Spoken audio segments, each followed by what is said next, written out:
Hey guys, welcome back to Steve's Rocketry Workshop. This is part 2 of the Wizard build. I just finished uploading part 1. So without further ado, let's get started. During the upload process of part 1, I decided to go ahead and make my marks on my measurements on my tube and my spacer. Spacer, you want to mark 1/4 of an inch from one end, and then your tube, you want to mark 3/8 of an inch from one end.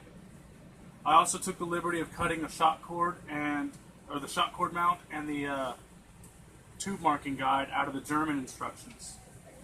So this part of the build, we'll be assembling the engine mount and the shot cord, and we'll be putting the fins on. So first, what you want to do is you want to grab a scrap piece of balsa wood, like so. Just break it right off of your fin sheet. Make sure it's long enough. You want to open your glue up, of course. You want to take some glue. Put a nice bead on the end. Stick it in the tube where the marked end is, and smear it all inside, just like that. Okay.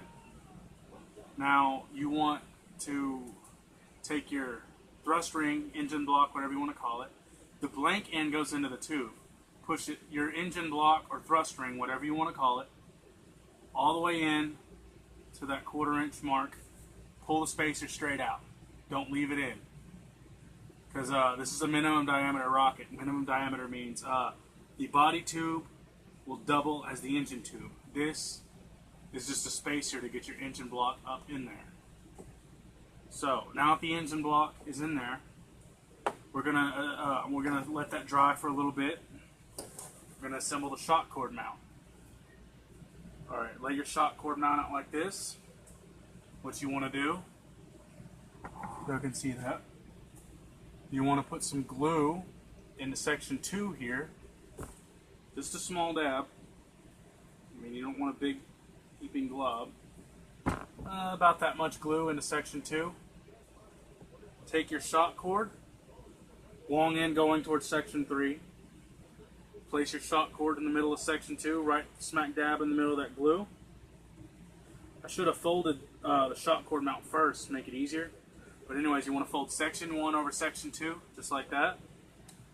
Put some glue over section 1 and section 2, and then fold them both over into section 3. And squeeze really tight. Get a good clamp on it. What I like to do, I don't have any right now, is I like to take a metal paper clip, and I like to clamp the paper clip onto the shot cord mount and let it dry that way, so you get a nice tight grip on your shot cord. One of the reasons why I like to use elastic over rubber is, for one, it's stronger. It can take more stretch without breaking. Rubber, you stretch it too far and snap. 2, it's more absorbent when it comes to gluing the shot cord in the shot cord mount.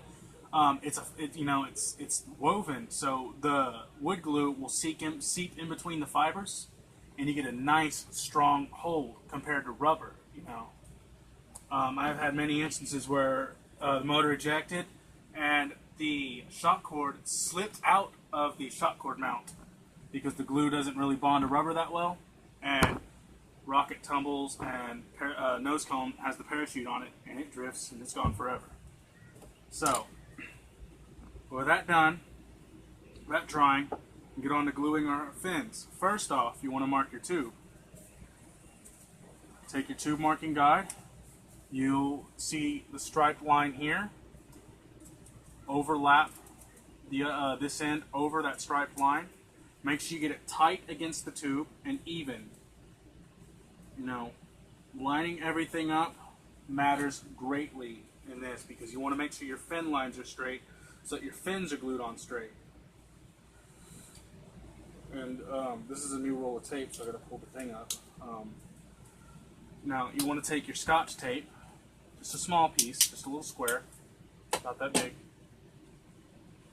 and tape the 2 ends together, like so. Don't tape it to the tube, just tape the 2 ends together. Now you want to line up one of your fin lines, smack dab in the middle of that mark you made.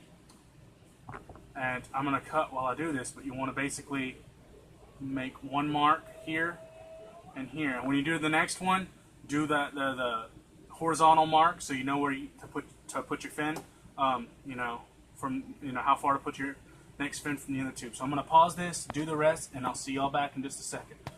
Y'all won't know I'm gone, but alright guys, I'm back. So as you noticed, there's a dotted line here. I went ahead and marked that. I got all my fin lines marked. Now on that line where the dotted line was, you're going to want to put the letters L, you want to put LL for launch lug. And then you want to take a straight edge, door frame, something. I love this ruler for this reason. And you want to draw a straight line on all of your marks, like so. Just like that. So I'm going to pause and do it the rest of the way, and I'll be back in just a second. Alright, got all your lines.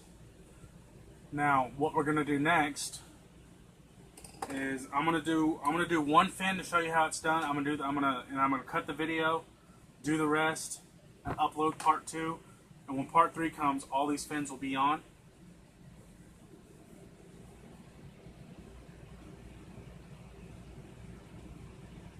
And hopefully dry. So what you want to do is you want to just do a small, thin little bead of glue.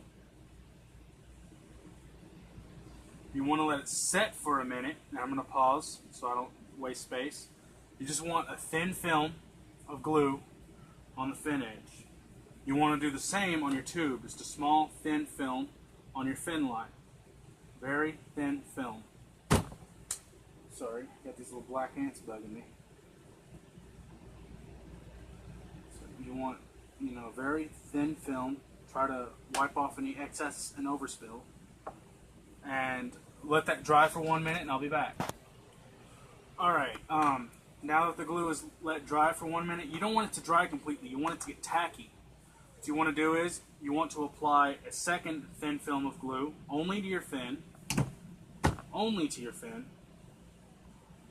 And what this does is, it'll ensure a stronger bond to the tube. 2, it'll allow your fins to dry faster. Then after you put the glue on, you want to put your fin on, line it up directly with the line on the tube, and have it sit on the line that you marked 3/8 of an inch from the end of the tube. You want to sight down your tube, check your alignment, make sure your fin's not cocked to the side or turned crooked. Because if it's cocked to the side, it could cause a corkscrew, and if it's turned, your rocket will rotate. Which a lot of people like rotation on their rockets, but I really don't. So you're going to repeat that process with the remaining 3 fins. This is the end of part 2. I'll see y'all in a few hours after for part 3. I got to let the fins dry, and part 3 will be fillets and final assembly and fillets. So without further ado, wait, one more thing, and then I'll cut. And I forgot about this. You want to glue your launch slug on, same way. So you want to let it, thin film of glue, let it set for a minute. And notice I kind of moved it over here.